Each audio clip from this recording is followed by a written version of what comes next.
Good evening. Hello, everyone. My name is Maria Elting, and I serve as the Program Manager for the Sitka Center for Art and Ecology. It is a joy to welcome you to tonight's resident talk.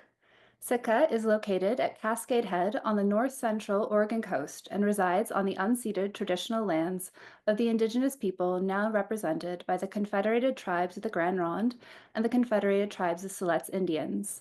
There is much to learn. Just one step we can take, especially when planning a visit to Sitka or the coast, is to visit the Grand Ronde Chichala Museum and Cultural Center.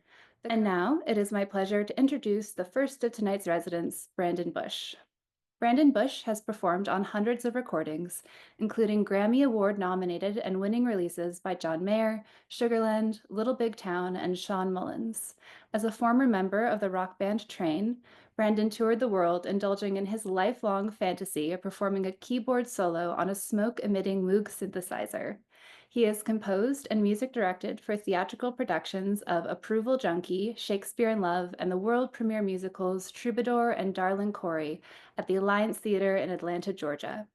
In addition to scoring several podcasts, he has produced original music for Turner Classic Movies and the Food Network. Currently, Bush is touring as the keyboardist with Sugarland and as the music director for his brother, Christian Bush.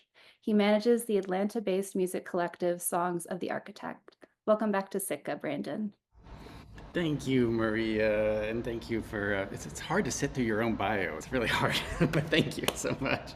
I'm a composer based in Atlanta, Georgia, and what I'd like to do actually is spend the 10 minutes just playing music. So I have a little presentation put together, but rather than talk to you, I'm just going to let it play.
Thank you so much, Thank Brandon. you. Anne Weber shares absolutely superb, great work. Your photos are beautiful too. I completely agree with her. I usually go into these things a little bit nervous, and my nervous system feels so soothed now. That was beautiful. Our next presenter this evening is Megan Chin. Megan Chin is a queer, mixed-race Chinese American visual artist based in Portland, Oregon. Chin earned a BFA in painting from the Maryland Institute College of Art while concentrating on gender studies. She has attended artist residencies at the Macedonia Institute as well as the Vermont Studio Center and has exhibited in museums and galleries across the U.S. Their work highlights our interconnectedness through a mix of materials as well as by prioritizing art as social practice. Chin has received grant funding from the Regional Arts and Culture Council as well as a Precipice Fund to organize Anti-Capitalism Artists Book Club, which provides free books, sustained gatherings, and co-created art offerings in response to their readings. Please join me in welcoming Megan to Sitka. Thank you for that, Brandon. Also, that was so grounding. Oh my goodness. And also, thank you all at home, or if you're sneakily watching at work and joining us today. And also to all the future watchers on YouTube, thanks for joining.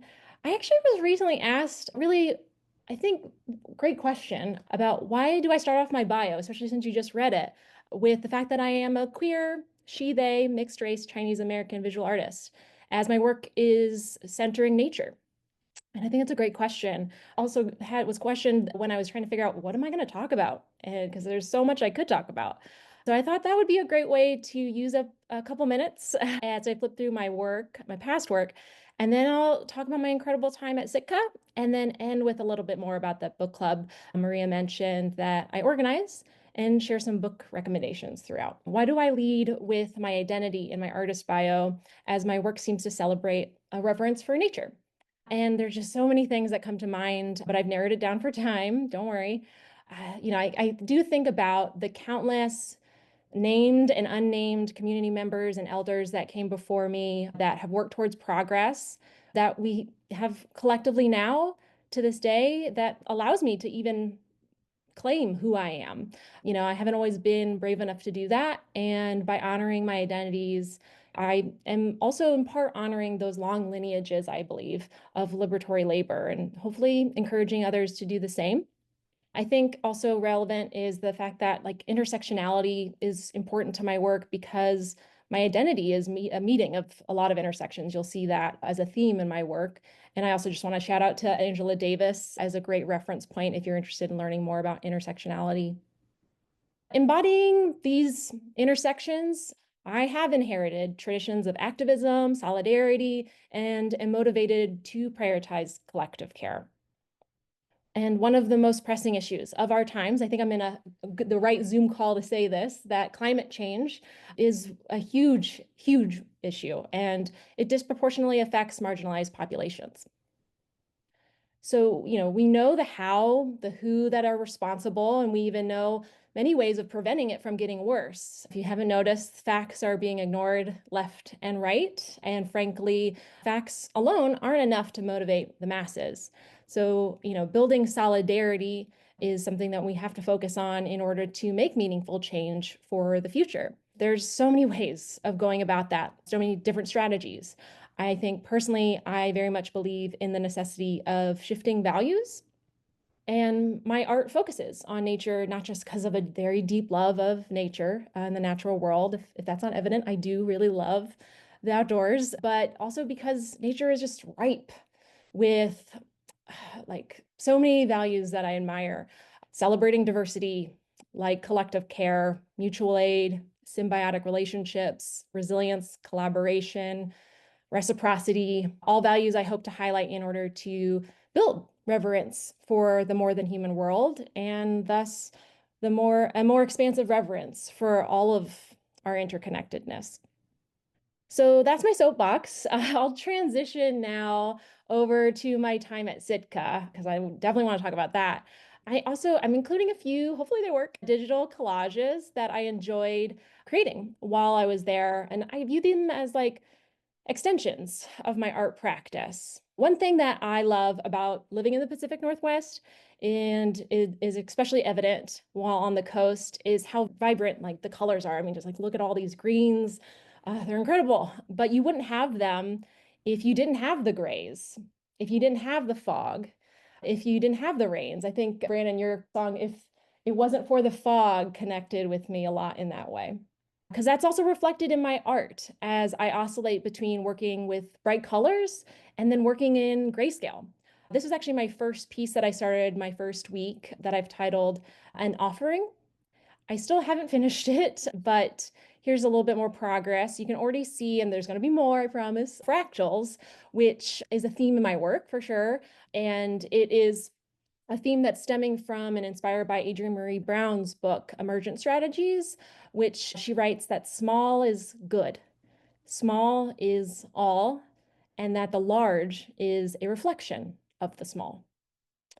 Now, starting to get to the bottom half of the drawing, I've already started, but there'll be more, but there'll be 12 in total cut orange slices as an offering to this lost tree. As for me, culturally, cut oranges is very much a symbol of love and of care. But in my second week, I did want to start something else. And I think in general, it's good just to have multiple projects working at the same time so nothing's too precious. But I tapped into my inspiration from walking the Cascade Head Trail, as well as my findings from tide pools that are just south in Lincoln City. I also just wanted to take a moment here to shout out, really highly cannot recommend enough reading chapter 21, Burning Cascade Head of Braiding Sweetgrass. If you are a future resident or just in general, do yourself and all of us a favor by reading that book. But anywho, I moved on to paint these shells that I feel are like little portals to me anyway, at an outlook, admiring the stages of the full moon lunar eclipse, which was magically something that happened while I was at Sitka. Both shells are painted on separate pieces of raw canvas. And you can see a little bit of the process here of adhering the canvas of the shell canvas. On the back, it has gel medium that is then pressed with that brayer or the roller onto that painted stretch canvas background. So, and here they are in the light of day and outside of Smith's studio, my studio. And I think this image gives a little bit better of a sense of how the shells are both separate, but also connected to the backgrounds with using this process, which I hope to continue playing around with. This was my first attempts, and I appreciated the way they turned out and working on them also in the process. This was my last outdoor adventure on my third week, which was spent just north in Pacific City at the sand dunes there. And it was just truly breathtaking to take in all the beautiful textures and colors, which was appropriate for my last piece that I got to work on while at Sitka, as texture and color were really a primary inspiration from the local ecology. I first started by painting sheets of paper to create just a range of textures, of colors, lots of greens, and cut them out essentially to paint with collage. So here's just a little bit of insight in the photos of the, process of laying out the cut clover, licorice ferns, logs to arrange the composition. But then they're pressed into a mixture of paint and molding paste, which only allow so much planning and control. I mean, in part intentionally here, but here's a little glimpse into some of that like pressing process. It definitely, I would say, helps me to embrace things like imperfection, precarity, indeterminacy, which are all ways of being more true to nature. Here's the finished composition in full. Working definitely on this was a bit of like working on a complex puzzle, which, if you observe the forest floor, you'll see how much diversity and complexity there is to be found there, right? And here's some detail shots of the finished work. So you can eventually find these photos, I promise, eventually on my website, but you can also follow along on Instagram at Megan Chin Art. But needless to say, I think I had an incredible time. Not only did I get to like really spread out, I had 5 giant tables to work on and a whole drying rack. Oh, miss that drying rack. I also got to, focus on some pieces for some upcoming shows I have. And it just was a great opportunity to connect with other artists and to be supported and work in an environment that mirrors and inspires what work I make. So I just wanted to say thank you for even bringing me on board. And then lastly, I just want to also just really quick highlight some books. These are the books that we read for the Anti-Capitalist Artist Book Club that I run in Portland, Oregon. And I would honestly recommend each and every one of these.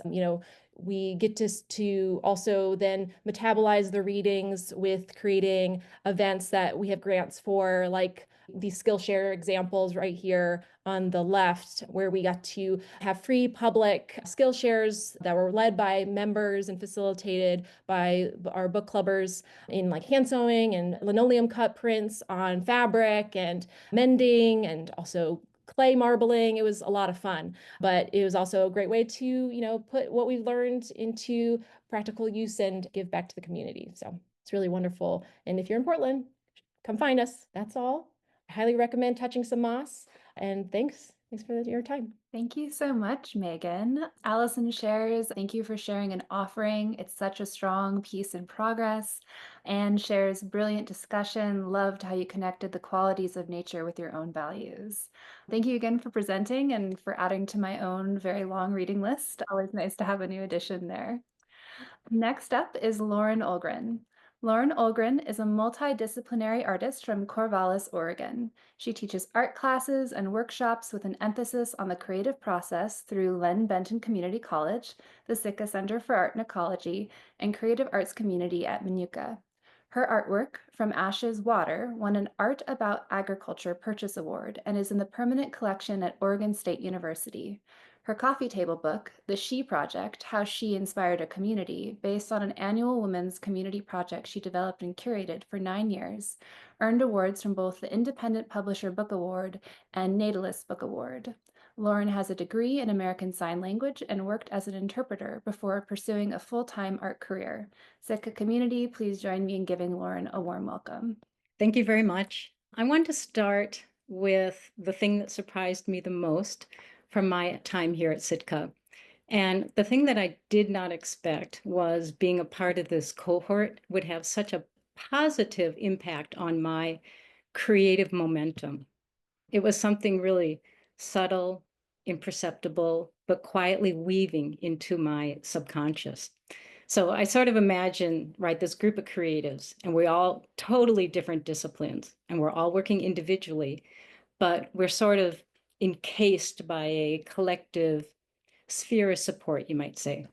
Anyways, it absolutely elevated my overall experience. I'm going to show a little bit about some of the other processes that I do. And one of the things that intrigues me and interests me the most, and also what drives my passion for teaching, is how to develop ways to foster and encourage the internal creative process that each of us has. So these processes include like imagination, mental exploration, brainstorming, idea generating, divergent thinking, problem solving, and then continually asking yourself, what if? What would happen if I did? And then get those ideas down on the page. So one way I do that for myself is when I travel, I sketch, and it keeps me in the moment. It keeps my sketching fresh and loose, and it forces me to stay detached pretty much from the outcome.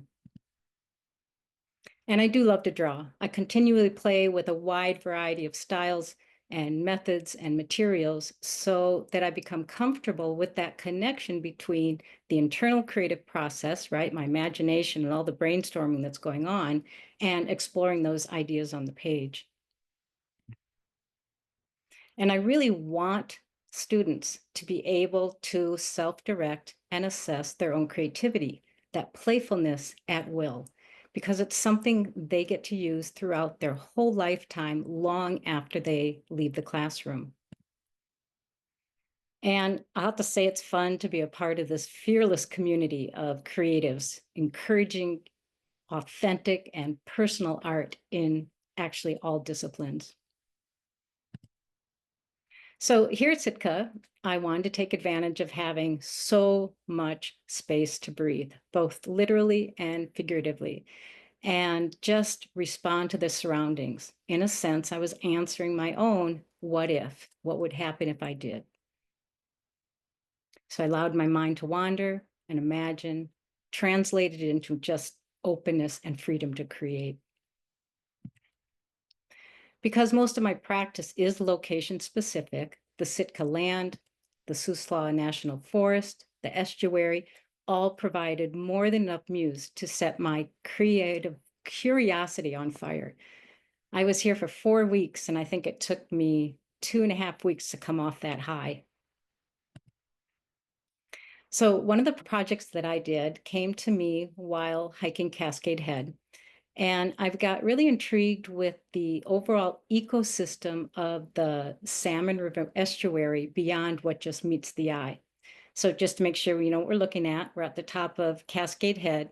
To the right in the photo is the Pacific Ocean, and then it goes into the where it connects to the Salmon River, and then beyond that is this huge estuary. So I went online and I found an aerial view of the estuary. And it allowed me to see all those waterways just trailing off in different directions. So I hand drew and painted the estuary with Black India ink that's representing the landmass. And by the way, all of this was done on a large sheet of drafting film, which is like a semi-transparent synthetic polyester material, but it's a dream to work on. And then for contrast, I have this geometric pattern going through all the waterways that depicts the diverse and a wide array of all the plant, animal, minerals that make up the ecosystem of the estuary. But it also represents some of the visual aesthetics that we get from like reflections above the water and below the water and in that moment. So here's the finished piece. And, it was kind of an experimental process, but it turned out so much better than I expected. So while I was at Sitka, ended up submitting it into Oregon State University's annual Art About Agriculture competition and touring exhibition. And I got informed just last week that it was accepted into the show, which is quite an honor. So as I rotated through those other 3 larger pieces that I was working on, I had a few other stations set up around the studio. And that just allowed me to kind of satisfy some of the 3D ideas that I was thinking about mulling over. And it also allowed me to use a different part of my brain. So in the evening, back in my apartment, that's when I would do my daily journal sketches. And I use these sketches to explore different combinations of substrates and drawing materials. So I put most of my sketches into this short 2.5-minute video. And then I also labeled each of them or groups of them so you knew what kind of substrate I was working on and the materials I used on top of it. So enjoy.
Thank you so much, Lauren, for sharing with us tonight, and of course, for sharing with us every summer. Some comments in the chat. Those maple spinners could not be more ethereal, gorgeous.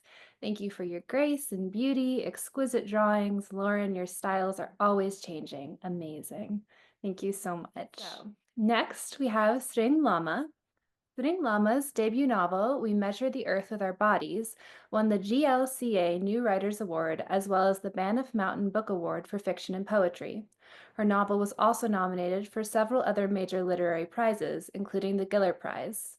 Selected as a 2018 Tin House Novel Scholar, her writing has appeared in multiple literary journals, and she holds an MFA in writing from Columbia University and a BA in creative writing and international relations from the University of British Columbia. She is also the co-founder of the Lakar Diaries, a leading English language blog among Tibetan youth in exile. Welcome back to Sitka, Tsering. Hi, thank you. First of all, thank you so much for allowing me to present a little bit about my work. I was at Sitka in January, which is just my favorite time to do a residency at the start of the new year. And it always just feels like a good place and a time to be resting and preparing for new work.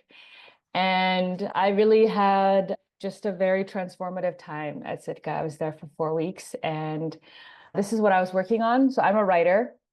I'm writing a novel. It's my second novel. I've been working on it for 3 years, and it's set in the 11th century, and it features some of the most beloved Tibetan figures in our literary sort of world.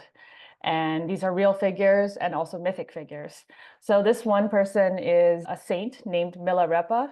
He is one of the most beloved saints, not just in the Tibetan world, but in the Himalayan world.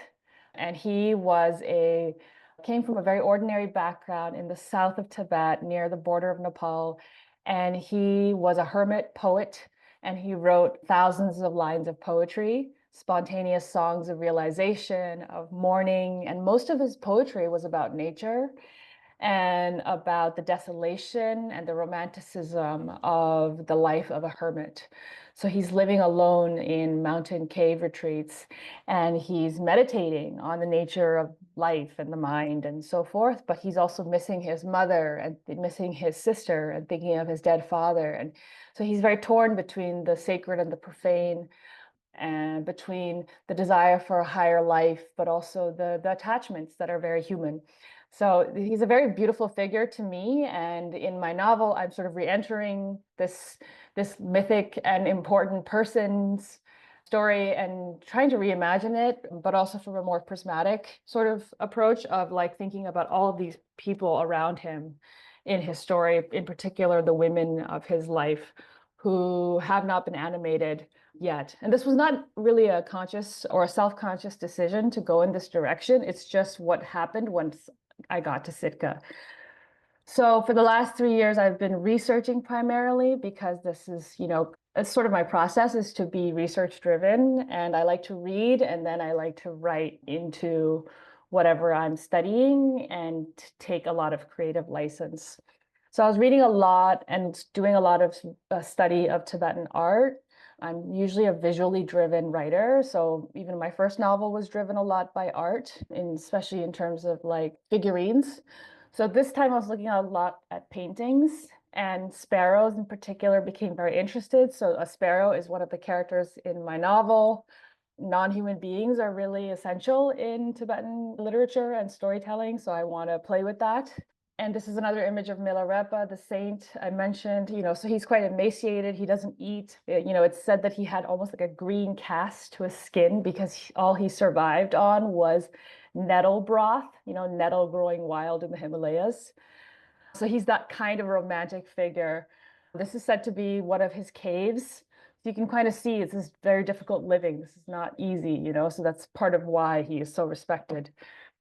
Another one of my figures in the book is the rock ogress. So this is the sort of the woman in the middle who is said to be the mother of the Tibetan people. Tibetan people are said to have come about as a result of a woman who is a rock ogress, like an ogress that dwells in the caves in the mountains, and a monkey who was the earthly emanation of Avalokiteshvara, the Buddha of compassion. And so the Tibetan people contain both of these sides. Well, in fact, all people contain these sides, right? We all contain the masculine, feminine, the sort of the fiery physical, but also the intellectual. So this is a sort of a mythic story that has like imperial connotations and historical resonances, but it's also a story about just how each of us is a complex interplay and interbalance of many qualities that have often yin and yang sort of oppositional roles, right? So anyways, she's also a figure in my book. Coming to Sitka, the isolation that I had, I stayed in the estuary house cabin, which some of you might know. I just love that cabin so much. And within like 2 days, I think I went feral, like just not having any schedule, because at most residencies, there's a meal, whether it's lunch or dinner, and that meal really makes an impact for me. And for me, like just the complete freedom and isolation that I had at Sitka was really transformative and also very essential for entering into Milarepa's, what I imagine to be Milarepa's psyche in a very luxurious manner. But to be alone in that level, to be the depths of aloneness, but also to be surrounded by beauty. Like every morning I would wake up and there'd be a very specific deer that would be outside my patio. And it was just so beautiful with the moss and this just the light, everything was just glowing. It just looked like fairies lived there. So it was just profoundly beautiful. And I'm, so grateful. And Thank you so much for taking the time to share not just about your practice, but the culture that informs us. This is with us tonight. oh, yeah. And if I can say one thing I did want to touch on was how important the cohort was for me as well. So I really like what Lauren had to say because this was the first time that I'd been in a space that was almost predominantly Asian. Which has never happened ever in like 8 years of artist residencies. I do 2 a year. And it was really beautiful. I mean, I think one of the only women, but there was something very special about that space that was created at Sitka, which I found very enriching. And we had beautiful conversations about metaphysics and philosophy and Buddhism and all kinds of things that I just don't normally get to do across different cultures, different parts of Asia, but just, having that familiarity and cultural background was really interesting. So I'm grateful for that. Thank you so much for sharing that. There's a lot of intentionality that goes into building the resident calendar, and I'm glad that it received you well. Our last speaker this evening is Alana Blackburn. Alana Blackburn is a professional recorder player and senior lecturer in music at the University of New England, Australia, specializing in performance, pedagogy, and ensemble leadership. As a recorder player, she performs music over 500 years old, mixing and juxtaposing styles to create new sound worlds. Alana has performed throughout Australia, New Zealand, and Europe, and has been a member of several ensembles, including the Royal Wind Music in Amsterdam, the Pinchgut Opera in Sydney, and the New Dutch Academy in the Netherlands. She is a graduate from the Sydney and Amsterdam Conservatoriums and has a PhD from the University of New England, Australia. She has recently been working in sound design and site-specific sound work for the recorder, both as a composer, performer, and commissioner. Alana, over to you. Thank you so much for that introduction. I would like to start by acknowledging the Gadigal people of the Eora Nation, the traditional custodians of this land that I'm on, which is Sydney, Australia, and pay my respects to elders both past and present. So yes, I was very fortunate to be the recorder resident at Sitka for this year for 2025, which was absolutely amazing. I'm so glad that I discovered this wonderful thing. I would also then like to thank Sitka and everyone involved for making me feel so welcome, but also to the American Recorder Society and the Oregon Coast Recorder Society for their support to come and do this residency. It was a long trip, but definitely a worthwhile trip. Just a little bit about me. I know that Maria did that wonderful introduction, and it's always, as Brendan said, hard to sort of talk about yourself even though you've just been introduced. I'm currently in Sydney, but I'm from a place called Armidale, which is where my university is, which in that top picture so is New South Wales, which is the state, and you can kind of see Armidale, which is towards the top. It looks like it's on the coast, but it's not. It's actually inland. It's 1,000 meters above sea level. It's in an area called the New England, which is very colorful, very much like the New England in the States, actually. It's not a coincidence that they're both named after that area. Yes, recorder player. I play both Baroque and early music as well as contemporary music. And I've been looking at soundscape design recently. So I actually incorporated all of those in my residency. I spent the time doing lots of practice. It gave me the freedom to do lots of intense practice, which is great. We don't normally get that in our everyday lives. So I revisited some Renaissance techniques, looking at different types of divisions and ornamentation. I have some programs coming up, some performances coming up, which included Baroque repertoire. So I did some research and worked on that, and some new contemporary music that I hadn't done. And of course, I spent a lot of time enjoying the wonderful areas of Sitka, collecting different sounds and photos and putting those kind of together, which I'll talk about in a moment. So in terms of why I was interested in sound design, I commissioned a piece by an acoustic ecologist who's also a recorder player, Australian recorder player, Ros Bant. She sort of mentored me a little bit in a work that we did, which was based around the area of Armidale in New South Wales, which looked at climate change. It looked at the destruction of what we call bushfires, but wildfires, the flooding that has come while I was in Sitka. Actually, a cyclone, which normally we get right at the top of Australia, had made its way almost to where I live, which is unheard of. So that brought a lot of flooding. Then there was the smoke and COVID, looking at air quality, and then all the things that we have in both of our countries, actually. So mining, fracking, destruction of habitat, and that kind of thing. And that really got me thinking about the world around me and the importance that the creative arts can have in communicating this information. Similar to what Megan said, facts aren't enough, and we need to connect with people in different ways, which is something that the creative arts can do, and something that I feel is really important. And just rather than that mainstream media of, repeated stories over and over again, being able to connect with people so that they feel, see, hear what's happening in this sort of creative yet respectful way. So it's a way to connect with audiences, to create awareness of some of these things. And also I find it artistically satisfying when people really get taken back to a place, or even just understanding something through a different medium. So that's something that I've really enjoyed exploring this space. So what I was looking at while I was at Sitka, this is an environment that is very different to where I'm from in many ways. It was utterly inspiring. And I just sort of took the first things that struck me the minute I landed there. And that was the coastline. But also, once I got onto campus, the trees, the fallen trees with the moss, and the trees that are washed up through the waterways as well. And when I was there, we had a very big storm, and this sent a lot of some of these massive logs, trees, trunks coming up onto the water. And so I did a little bit of, thanks to the library, I loved having a library there. It was fantastic. I did a little bit of exploring about, the life cycle of fallen trees and the different organisms, insects, animals that live in these trees, these fallen trees over time, both in the water and on land.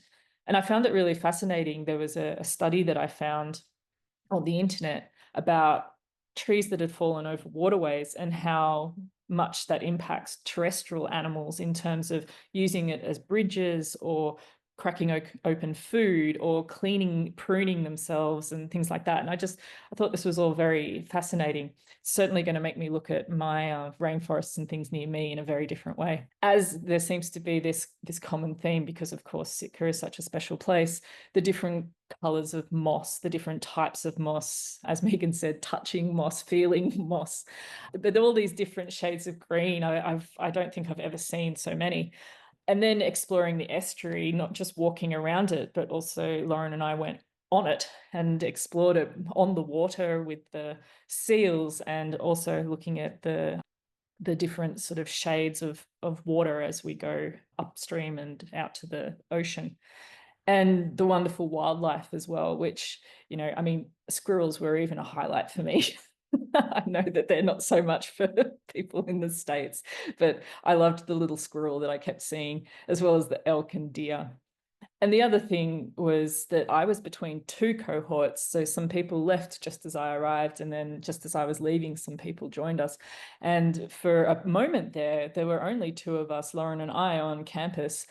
And that just struck me, the darkness and the quietness, particularly when everyone had sort of gone home. And that was something that I thought was very interesting as well, to be in that space and literally have nothing around. So I did a few excursions, which I have to thank Lauren very much, because not coming from America, and I didn't have a car, and so I got to see a few places nearby, which was really, really, I felt very lucky to have that opportunity. So we went canoeing, and then over some of the places close by. And another thing that I took so many photos, which of course there was just only a small selection here. But through these photos, I kind of was trying to work out how I was going to reflect some of this in a creative work. And one of the things that I started looking at through some of the practice that I was doing with Renaissance divisions and things, I was suddenly sort of engaged in minimalist composition devices. And I felt that this kind of reflected all the photos I took, because the photos were also different, but they had these common themes that went on through it, these different shades of green, and the trees in different formations, and sort of even, I might even sort of develop this further into types of phasing or something, so that there's something similar, but just something slightly different. And I took a lot of field recordings of the areas as well, which I will incorporate. But the other thing, also being on the coast, is this sort of relentlessness of the ocean. And so that was something that I explored. And then with the greens, I looked into synesthesia and the connection between color and different keys and things. So finding out, well, many different interpretations, but some was sort of hovering around the key of F and G. And so I thought, well, I can explore that as well. And so I do have a little clip. It's very rough. It was just sort of, I guess, to introduce you to the kind of thinking that I had and something that I will develop now that I'm back. But just sort of some of the playing around that I did with some of the footage and playing around with these minimalist devices.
So once again, thank you so much to everyone at Sitka and the other residents and the Recorder Society. I'm certainly going to be spreading the word of this wonderful opportunity that we got. And I'm really glad that I made the trip. And thank you so much for all making me feel so at home while I was over there. It was a wonderful experience. Thank you.